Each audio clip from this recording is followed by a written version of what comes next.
कोई अगर अपना बेइज्जती करे तो उसको कैसे हैंडल करें, कैसे सहें कि रिटॉर्ट करें।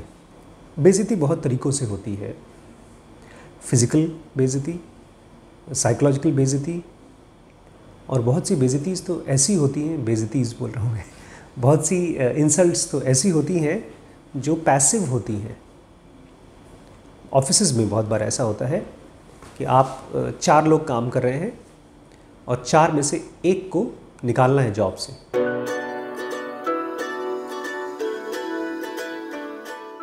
तो पता है क्या करते हैं बॉसेस? वो धीमे धीमे जिसको निकालना है उसके ऊपर ध्यान देना बंद कर देते हैं।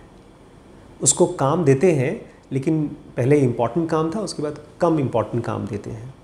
उसके बाद थोड़ा सा कुछ उसको जगह बदल देंगे, जहाँ पर बैठता था उससे और कोने की जगह दे देंगे जहाँ पर लोग ध्यान न दें। तो ये बड़ा पैसिव बेइज्जती है। साइकोलॉजिकल बेइज्जती तो बहुत कॉमन है। आप ऐसे ग्रुप में जाइए जहाँ पर आप अपने आप को शो नहीं कर सकते कि आप कुछ हैं, तो ऑटोमेटिकली आपकी बेइज्जती होना शुरू हो जाएगी। देखिए, ग्रॉस बेइज्जती तो मारपीट से होती है। आज अगर हस्बैंड वाइफ के बीच में मारपीट हो जाए तो ऊंची आवाज़ में बात करना भी बेइज्जती है। एक दिन मैं घर में गया था, तो एक हस्बैंड जैसे कमरे में घुसा, अपने मेरे साथ ही थे, हस्बैंड और मैं दोनों साथ में उनके घर में घुसे, तो उनकी वाइफ ने ज़ोर से चिल्ला रही थी अपने सर्वेंट के ऊपर। तब तक से पति को देखा तो पति ने कहा, क्या हुआ भाई? बोलते, तुम तो चुप रहो। तो वैसे तो वो आदमी को बेइज्जती नहीं महसूस होती, लेकिन मैं भी खड़ा था तो उसको बड़ी गुस्सा लगी। तो उसने मुझे बोला, आइए शुक्ला जी आप वहाँ बैठ जाइए आपके पास। फिर मैं आई कुड ओवर हियर कि वो दोनों आपस में काफ़ी ऊंची ऊंची आवाज़ में बात कर रहे हैं, तो दिखाई नहीं था वो बैठा हुआ है। तो बहुत बार जो चीज़ें शायद आपको नॉर्मली बेइज्जती नहीं लगती, वो किसी की प्रेजेंस में बेइज्जती लग सकती है। और सबसे कॉमन और सबसे ज़्यादा बेइज्जती तो औरतों की होती है उनके हस्बैंड के साथ। अभी भी हस्बैंड वाइफ में ये चीज़ क्लियर नहीं है लोगों को कि 2 अलग अलग स्पीसीज़ हैं और दोनों की फ़िज़िकल स्ट्रेंथ अलग अलग है, लेकिन दोनों के पास साइकोलॉजिकल स्ट्रेंथ बराबर हो सकती है, शायद ज़्यादा भी हो सकती है औरत की आदमी से। इसलिए तो थप्पड़ मूवी में जब उसने एक झापड़ मारा तो वो छोड़ के चली गई घर। लेकिन अगर मान लीजिए वो थोड़ा सा कम पढ़े लिखे घर के होते तो हस्बैंड एक थप्पड़ मारता तो शायद वाइफ एक और थप्पड़ मार देती, और तब हस्बैंड को ज़्यादा बेइज्जती लगती। हस्बैंड अगर थप्पड़ मार देगा तो वाइफ को बेइज्जती नहीं मारना चाहिए, ऐसा इस एक नॉर्मल थिंकिंग है। लेकिन वहीं पर अगर औरत आदमी को थप्पड़ मार दे अपने हस्बैंड को, तब तो उसकी पूरी ज़िंदगी का सारा इज्जत ही ख़त्म हो जाता है। फिर तो वो पीटना शुरू कर देगा, बहुत पीटेगा। और ये चीज़ नॉर्मल मानी जाती है, अगर हस्बैंड वाइफ को पीटता है तो ये नॉर्मल मानी जाती है। बट ओवरऑल बेइज्जती का क्वेश्चन बड़ा स्पिरिचुअल क्वेश्चन है। अगर आप किसी भी एंगल से देखें तो सोसाइटी क्या मानती है? सोसाइटी तो एक बहुत स्लो चलने वाली बैलगाड़ी है, बहुत स्लो चलने वाली, फिर भी धीमे धीमे बदल रही है। आज से 100 साल पहले कोई औरत ये सोच भी नहीं सकती थी कि हस्बैंड के सामने अपना घूंघट, हस्बैंड और उसकी माँ के सामने अपना घूंघट उठा सके। यहाँ इंडिया में नहीं, इवन फॉरेन में भी औरतों को देखा है कैसे कपड़ा पहना जाता था, पूरा हाथ पैर सब कवर करके, चाहे गर्मी लग रही है चाहे कुछ भी हो। वह अपने मर्जी से कपड़ा पहनना भी नेचर के हिसाब से, गर्मी सर्दी के हिसाब से बेइज्जती माना जाता था औरतों को। बट धीमे धीमे चीज़ें बदल रही हैं। बट उसी धीमे धीमे में बहुत से ऐसे औरतें होती हैं, बहुत सी ऐसी लड़कियां होती हैं, बहुत से ऐसे लोग भी होते हैं, आदमी भी होते हैं जो ज़्यादा इंटेलिजेंट होते हैं। ये मत समझिएगा कि आप ज़्यादा सेंसिटिव हैं इसलिए आप बेइज्जती बर्दाश्त नहीं कर पा रहे हैं, ऐसा कभी मत सोचिएगा। क्योंकि बहुत से लोग कहते हैं, अरे तुम बहुत ज़्यादा सेंसिटिव हो रहे हो, इसके लिए इतना ज़्यादा सेंसिटिव मत हो। तो लोग थोड़ा डांटें, गाली दें, थोड़ा एक आध झापड़ पड़े तो झेल लेना चाहिए, ये तो चलता है। लेकिन अगर आप ऐसा करते हैं तो आप अपने ब्रेन के साथ, अपने बॉडी के साथ एक ऐसा एक्सपेरिमेंट कर रहे हैं जिसमें कि आप ख़त्म हो जाएंगे। Sensitivity is equal to intelligence, ये अपने आप को बता के चलिएगा। एक और चीज़ है, वो है इमोशनलिटी। वो बेवकूफ़ी है। मैं आपसे बोलता हूँ कैसे कपड़े पहने यार, तुमने कायदे के कपड़े नहीं पहने, आपको गुस्सा आता है और आप दुखी हो जाते हो, रोना शुरू कर देते हो, सर ने ऐसे मुझसे कैसे बोल दिया। वो इमोशनलिटी है। जब कोई चीज़ किसी से कही जाती है तो वो चीज़ को इमोशन बना करके बहुत ज़्यादा इमोशन दिखाना, रोना, पीटना, डरना, वो अलग चीज़ है। लेकिन इंटेलिजेंस मतलब किसी ने कुछ कहा और मुझे बात चुभ गई। अब उस बात में 2 चीज़ें हैं। वो आदमी जो बोल रहा है उसमें फैक्ट क्या है और उसका अपना खुद का कंडीशनिंग क्या है। मान लीजिए मैं आपकी कपड़े की बुराई या आपकी बाल की बुराई इसलिए करता हूँ क्योंकि आपका पर्टिकुलर रिलीजन है, आप इस रिलीजन के हैं, या आप इस शहर से हैं, या आप इस फैमिली से हैं। जैसे बहुत से लोग पॉलिटिकल फैमिलीज़ को बुराई करते हैं। राहुल गांधी की बुराई होती है केवल इसलिए क्योंकि वो फैमिली उनकी ख़राब है। तो उस कंडीशन में आप उसके बीच का जो कंटेंट है, जो मैंने कहा कि आपके कपड़े कैसे पहन रखे हैं, या आपने दाढ़ी क्यों बढ़ा रखी है, या मैंने आपको कोई भी ऐसी बात कही जिसकी वजह से आपको बात चुभी, तो उसमें कोर क्या है, क्या कहा गया है। क्योंकि हमारे ब्रेन को ये जो सेंसिटिविटी है या जो इंटेलिजेंस है जो कहता है कि किसी की मत झेलो, किसी से कोई बेइज्जती मत झेलो, वो क्यों कहता है, उसका एक बहुत स्पेसिफिक रीज़न है।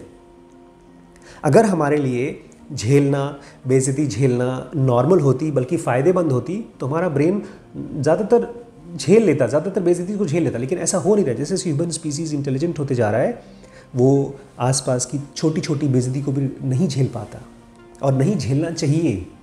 क्यों पता है? क्योंकि ये ब्रेन और बॉडी किसी और चीज़ के लिए बना हुआ है। ये ब्रेन और बॉडी ऐसा है जैसे कि अलादीन का चिराग, उसको अगर कायदे से रगड़ा तो उसमें से चिराग से भी ज़्यादा, मतलब वो क्या बोलते हैं, चिराग में से क्या निकलता है, जीनी निकलता है, वो आपकी सारी इच्छाएं पूरी कर देता है। इससे कहीं ज़्यादा ताकतवर एंटिटी के साथ हम हैं, और उसी को खोजने के लिए हमारा ये ब्रेन बना हुआ है। इस ब्रेन की सेंसिटिविटी को और बढ़ाना है, लेकिन एक ख़ास तरीके से। हमको ये देखना है कि जब भी कोई आदमी कुछ भी कहता है, कुछ भी करता है, तो उससे मेरा ब्रेन, मेरा बॉडी इंटेलिजेंट होता है या बेवकूफ़ बनता है। मान लीजिए आपने मुझसे कहा, सर आपका रवैया ऑफिस में बिल्कुल ठीक नहीं है, मैं आपको बिल्कुल पसंद नहीं करता हूँ। आप मुझसे अल्ट्रासाउंड कराने आए, मैंने आपसे कायदे से बात नहीं किया, या मैंने आपको इंपॉर्टेंस नहीं दी, या आपने मुझसे पूछा कि डॉक्टर साहब ये रिपोर्ट में क्या दिया हुआ है, मैंने देखा अरे आप जाइए अपने डॉक्टर से पूछिए, मैंने ऐसे ही आपको टाल दिया, तो आपको बेइज्जती महसूस हुई, और आपने जाकर के मेरे वेबसाइट पर फीडबैक दे दिया, not a very good doctor, very bad doctor, जैसे लोग रिव्यू देते हैं किताबों की। हो सकता है आपने आकर मेरे मुंह पर रिव्यू दे दिया कि सर आपकी तरीका ठीक नहीं मरीज़ देखने का, आपका हॉस्पिटल ठीक नहीं है, आपका स्टडी सेंटर, आपका सेंटर ठीक नहीं है। मुझे गुस्सा आएगा, क्यों, कैसे आदमी ने बेइज्जती कर दी मेरी। लेकिन उसमें कुछ तो सच्चाई है, कुछ तो कोर है। अगर एक वाइफ अपने हस्बैंड को डांटती है, या हस्बैंड एक वाइफ को मारता है, उस पूरे केस में अगर इंटेलिजेंस बड़ा करा लें हम अपना किसी तरह से, तो हम समझ पाएंगे कि सामने वाला स्पीसीज़ रहने लायक है कि नहीं रहने लायक है। ये जो बड़ी बड़ी घटनाएं होती हैं, दुर्घटनाएं होती हैं, दो तरह की बड़ी बड़ी घटनाएं होती हैं, डिवोर्सेस और सुसाइड्स एक रिलेशनशिप में, हस्बैंड वाइफ के रिलेशनशिप में। ये इसलिए होती है क्योंकि हस्बैंड और वाइफ किसी भी किस्मत से या किसी वजह से शादी हो जाती है, लेकिन उनको ये नहीं पता चलता कि सामने वाला साथ में रहने लायक है कि नहीं रहने लायक है। बहुत पुरानी कहावत है कि जब भी कोई आपकी बुराई करे, आपकी बेइज्जती करे, तो ऐसे लोगों को अपने पास रखो, क्योंकि वो आपके प्रोडक्ट, आपकी कमियां बताएंगे ताकि आप उसको ठीक कर सको। लेकिन वो ठीक किसी और के लिए नहीं कर रहा है। ऐसा नहीं है कि आपके हिसाब से मुझे बदलना है। अगर आपकी कंटेंट में कुछ भी, आपकी बेइज्जती में कुछ भी ऐसी है जो मुझे लगता है कि यार इसको इम्प्रूव होना चाहिए, तो I should be thankful to you. इसीलिए तो अमेज़ॉन जैसी कंपनीज़ ने क्या बनाया है, स्टार दो और रिव्यूज़ दो और ओरिजिनल रिव्यू दो, फेक रिव्यू नहीं चाहिए उनको।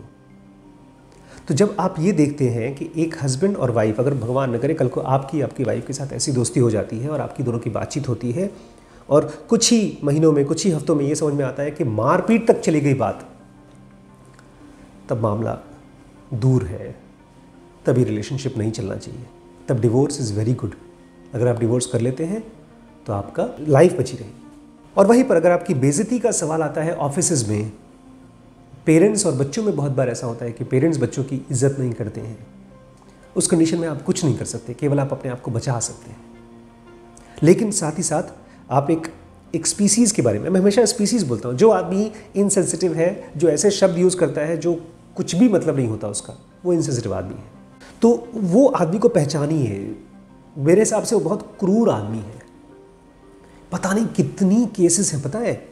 एक पूरी सीरीज़ मैंने पढ़ी रिसेंटली जिसमें कि मर्डर के लिए लोगों को चार्ज किया गया। किसी वाइफ ने अपने हस्बैंड का मर्डर किया, किसी बच्चे ने अपने बाप का मर्डर किया, और प्रॉपर मर्डर हुआ, उन्होंने खून किया है और उसको जेल में डाल दिया गया। और बाद में जब उनके इंटरव्यू लिए गए तो उन्होंने बताया हाँ हमने मर्डर किया क्योंकि हमारे साथ गलत किया गया था, हमें अब्यूज़ किया गया था। तो अगर कोई आदमी बेइज्जती झेलता है तो वो दो काम कर रहा है, एक तो अपनी इंटेलिजेंस को तो ख़त्म कर ही रहा है, सामने वाले को भी और क्रूर और ज़्यादा अब्यूजिव बना रहा है। इसीलिए एक वाइफ को जिसका हस्बैंड अगर उसको मारता पीटता है तो उसको उसके साथ नहीं रहना चाहिए, नहीं तो वो एक एनिमल बनने में उसकी हेल्प कर रहा है। अगर नहीं छोटे बच्चे हैं उनको दूध की बोतल दे दीजिए तो उनको अच्छा लगता है दूध पीना, तो आप एक बच्चे को बोतल से दूध पीने की आदत लगा रहे हैं। ऐसे ही जब कोई आदमी वाइफ को और बच्चे को मारना तो नॉर्मल अधिकार है सबका इस सोसाइटी में, है कि नहीं। हम लोग पिछले वाले घर में जो वहाँ रहते थे, मैडम के घर में, पीछे आवाज़ें आया करती थी, खूब जोर जोर से चिल्लाता था हस्बैंड, खूब जोर जोर से चिल्लाता तो वाइफ रोती रहती थी।